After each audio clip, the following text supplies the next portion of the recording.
ऐसा भाव करो। वीना जी हिसार से। जय श्री राधे। महाराज जी आपके चरणों में कोटि कोटि प्रणाम।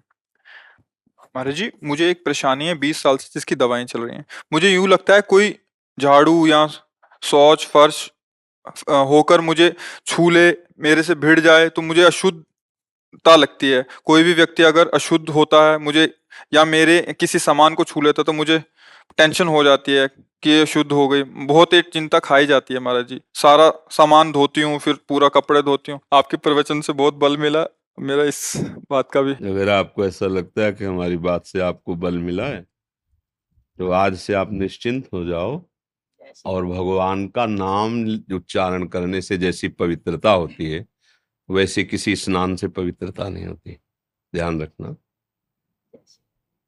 श्लोक है, अपवित्रः पवित्रो वा सर्वावस्थांगतो विवह यह स्मरेत पुंडरीकाक्षम सवाहे अभ्यंतरः शुचि। वेद का, शास्त्रों का श्लोक है कि जब हम बोलते हैं राधा कृष्ण तो हम बाहर और भीतर दोनों जगह से पवित्र हो गए। कपड़े ज्यादा ये सब, ये बुद्धि है, बहुत फंसाती है माया में। अच्छा, रेशमी कपड़े में अंदर में प्लास्टिक की थैली में मल भर के दें तो आपको बोध क्या होगा कि आप बहुत बढ़िया पवित्र हो? लगेगा नहीं, है तो मलाई इसमें, तो इस पे घृणा क्यों नहीं होती?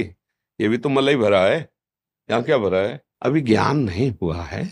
हाँ, थोड़ी दिनचर्या में पवित्रता का इसलिए हम अनुष्ठान करते हैं कि हमारा मन प्रभु में लग जाए, पर दूसरों में घृणा पैदा हो, ऐसी पवित्रता किस बात की? पवित्रता का फल तो ये होगा कि सब में हम अपने प्रभु को देखने लगे। पर ये कौन सी पवित्रता है जिसमें हम दूसरे से कपड़ा छू जाए? तुम सोहनी छू जाने की, सोहनी झाड़ू अपवित्र चीज थोड़ी होती है। सोहनी तो छाती से लगा के हम प्रणाम करते हैं कि वो जगह को पावन करती है जहां प्रभु पधारते हैं। घर को ठाकुर का मंदिर मानो तो घर में सोहनी लगा रहे हो, घर में पोछा लगा, वो सब पावन करने वाली चीज। हमारी क्या है, बुद्धि थोड़ा सांसारिकता में फंस जाती है। हम तो वैसे परेशान किए कि चाहे ठंडी हो चाहे बरसात हो सब कपड़े धोने, अगर छू गया कोई ऐसे ऐसे। ये सब मायाकृत बुद्धि माता, इसका त्याग करो। जब तुम्हें ऐसा लगे मैं अपवित्र हूं तो जोर से बोलो जय जय श्री राधे, उसी समय पवित्र हो गए। शास्त्र प्रमाणित, ऐसा नहीं कि मनमानी करे भाई, तो शास्त्र प्रमाणित होना चाहिए ना। तो कह रहे अरविंदाक्ष प्रभु का भी नाम अरविंदाक्ष प्रियाजू भी, कमल नयन प्रियाजू भी है। अगर एक बार बोला राधा राधा कृष्ण कृष्ण, आप पवित्र हो गए, परम पवित्र, भीतर से भी और बाहर से भी। जल आदि में जो पवित्रता है, मिट्टी आदि में जो पवित्रता है, वो भगवान के द्वारा दी हुई है, लेकिन नाम में स्वाभाविक पवित्रता है। अहोवत सुपचतो गरियान यज्ञभाग्ये वर्तते नाम तुभ्यम। बहुत गंदा आचरण वाला है। अब उसमें तो जो भाव बनता है उसमें लिखा है कि कुत्ते का मांस खाने वाला चांडाल। अहोवत सुपचतो गरियान, वो बहुत बड़ा श्रेष्ठ माना जाएगा जब उसकी जिह्वा के अग्रभाग में भगवान का नाम होगा। अगर वो हर समय जपता है भगवान नाम तो गरियान, वो बड़ा श्रेष्ठ प्रणाम योग्य है। ऐसा भगवान ने दिखा भी दिया राजसु यज्ञ में स्वपक्ष जी की पूजा करवा के, वो भक्ति में मस्त। तो मुझे लगता है सच्ची पवित्रता तो भगवत भाव है, और वो है नहीं।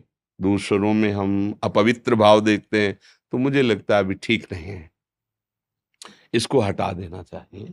और राधा नाम पर विश्वास करो, प्रभु के नाम पर विश्वास करो, शौच आदि जाओ तो पवित्र हो जाओ। इसके बाद कोई छू गया तो ये भाव नहीं रखना कि मैं पवित्र हो गया। नाम उच्चारण कर रहे हैं, हम कैसे अपवित्र हो सकते हैं? अच्छा, हम ये देखते हैं कि आदमी अपवित्र है, जब हम ये देखते हैं कि इस मंदिर में भगवान बैठे तो हम परम पवित्र हो गए। भगवान ने मुझे छू लिया, मेरे भगवान सब में बैठे, कोई परेशानी नहीं। अपवित्रता और पवित्रता ये भी एक मानसिकता है। थोड़े दिन इसको निर्वाह करो, ये मानसिकता ठीक हो जाएगी। पवित्रता का सही फल है कि शरीर से संबंध हट जाए, सब में भगवत भाव दिखाई देने लगे, निरंतर नाम जप होने। ये कोई खास बात नहीं, थोड़ा आगे बढ़ने की जरूरत है। अब इसमें मानसिकता मत लगाओ, नहीं बुढ़ापा है नहा नहा के परेशान हो जाओगे। मन है, बुद्धि है, बहुत परेशान कर देता है।